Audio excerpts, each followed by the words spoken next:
What's popping, guys? It's Jude here. The fact that I'm in a field right now really holds no bearing over the rest of the video. I just thought it would be a cool place to do this introduction. No, today's video is going to be quite similar to a couple of others I've done. I'm going to be drawing some cute fantasy creatures that will go in the world of my animated film, Big Mountain. So I've got 3 ideas today, and I'm hoping I can get them all done. And yeah, I'll talk through those ideas while I'm drawing. So let's see how it goes. How do I get out of here?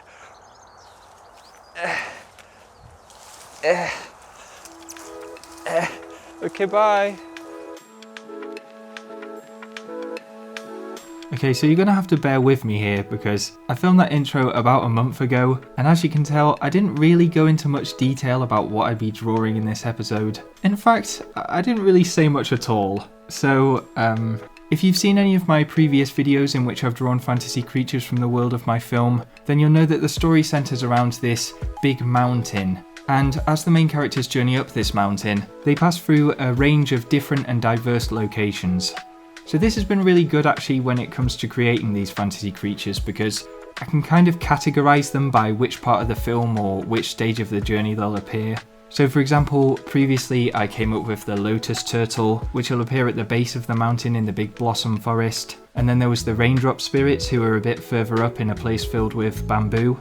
And then I came up with this fluffy yeti guy called Archimedes. And he'll appear sort of nearer the end of the journey in a snowy village just below the mountain's peak. And that's where I decided to start today. This snowy village is an area I haven't really developed too much, and so I was thinking about what sort of people or creatures in general might live here.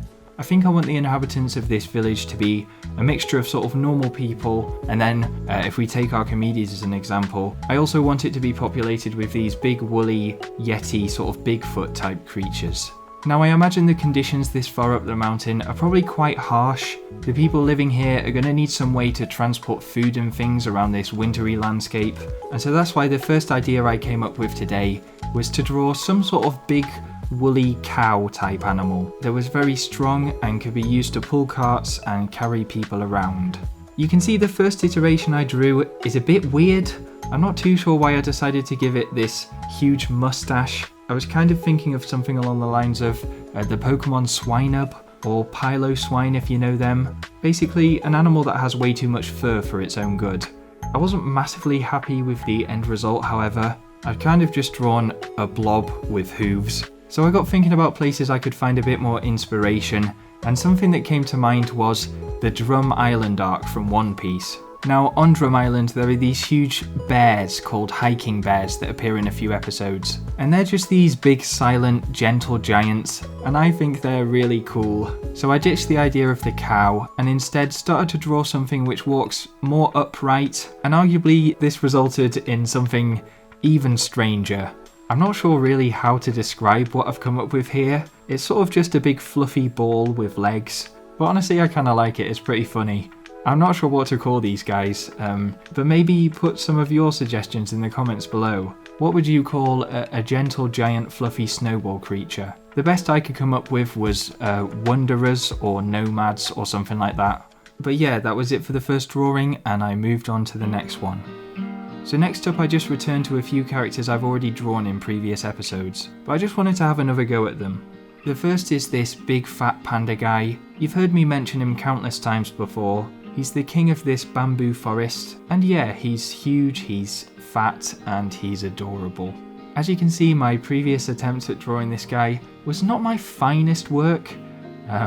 It's before I got a drawing tablet, but even still, it's pretty bad. Since then, some of you who have been watching this series have done much better jobs at depicting this panda, and I'm super grateful for those submissions because they're so good, they're much better than I could ever do. But I wanted to try myself again anyway. The end result was a little underwhelming, I suppose, but not too bad. It's certainly getting closer to the character that I've pictured in my head. Then the other creature I returned to is the big rock golem that also lives in the bamboo forest. I wanted to experiment with making him look a bit more natural and a bit more separated, because at the moment he was just kind of one solid mass of rock, and I thought maybe it would be better if he was made up of a load of smaller boulders and things. So I took a bit of a different approach from what I would usually do, Normally I do all of the line work first and then I colour in afterwards, but this time I tried to build up the individual shapes kind of layer by layer. And I actually think it was going quite well up to a certain stage when it just wasn't for some reason. I'm not too sure where I went wrong, but essentially I think my original drawing probably looks better.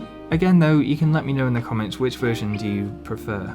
And then for the final piece I did today, I don't know if anyone remembers, I did a video where I drew a bunch of lighthouses floating in the sky, and in one of these drawings for some reason, I decided to put a small flock of sheep and a shepherd on one of the islands. It doesn't make any sense if you think about it. Why would you need sheep on a sky island? Where did they come from? Where did they go? Where did they come from, Cotton Eye Joe? But yeah, just how did they get there? So I wanted to figure out how to make it all work. Because I do like the imagery, it just doesn't make too much sense. So my idea now is that the shepherds who live in these lighthouses actually kind of weave the sheep out of the clouds. And I don't know, I guess they use the cloud wool that the sheep grow to make clothing that's really light but also really durable. I'm not sure how they do that because I don't imagine clouds really make the best clothes, but I guess there's some sort of magic involved in the process. Maybe it's like a traditional thing, I'm not sure. Again, this piece turned out okay. It's not spectacular, but I'm reasonably happy with like how the sky turned out, so there we have it. That's all the pieces I did today. Most of them are not very good, but there's some redeeming features and I hope you enjoy them anyway. Now, back to me in real life where I ramble on even more about a load of stuff that nobody cares about. Okay, see you there. Well, I feel like I owe you all a bit of an apology because I somehow managed to film all of these videos when my self-esteem is like at its absolute lowest. So the whole video I'm basically just like moaning and complaining about how bad my drawing is. So yeah, I'm sorry if I seemed a bit miserable in this video. I think drawing and art in general is a little bit frustrating because it just takes so long to get better. Because I have actually been practicing my drawing quite a lot, and I just don't seem to be getting loads better really. I think maybe the main thing that's kind of stopping me take that little extra step is I just find it really embarrassing for some reason, just sitting there drawing. It's so silly because I'm like sitting there on my own sketching and all of a sudden I'll get like butterflies in my stomach and I'll start feeling like really nervous. And oh my god, your hands get so clammy when you're drawing, it's so weird. And it is just stupid because like there's no one around to see me drawing. It's not like someone's peering over my shoulder constantly. So yeah, I think I'm gonna have to overcome that hurdle. I mean maybe it's something that you just never overcome and you just...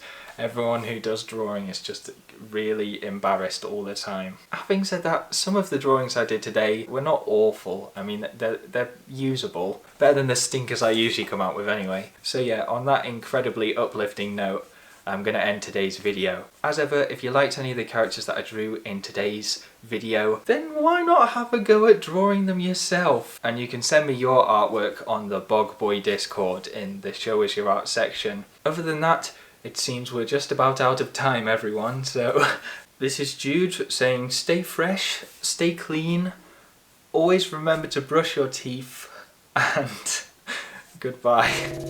Okay, bye.